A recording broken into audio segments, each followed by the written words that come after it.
Welcome to Guide Guru. We hope this video helps. You start by making a dedicated audio path so music doesn't mix with your microphone. Install a virtual audio cable, then set your music player to output to that cable.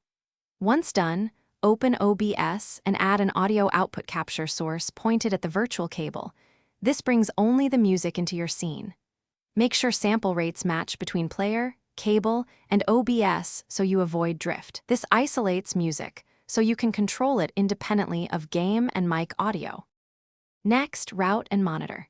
Assign the virtual cable source to a dedicated OBS audio track, track 1 for stream, track 2 for local recording, for example, so you control what goes live. Then enable audio monitoring for that source so you can hear it through your headphones without creating feedback. Make sure to set a small sync offset if the music is ahead or behind game audio. Use OBS's audio mixer to balance levels. Keep music lower than voice so speech remains intelligible. Finish by testing and locking settings.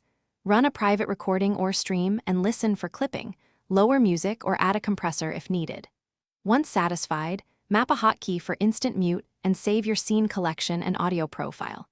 If you encounter problems, check the virtual cable is selected in the music player, confirm the OBS source is active, and restart the player or OBS to reinitialize drivers. If encoder overload appears, reduce bitrate or CPU load to prevent audio dropouts. Thanks for watching. Consider subscribing if we helped you today.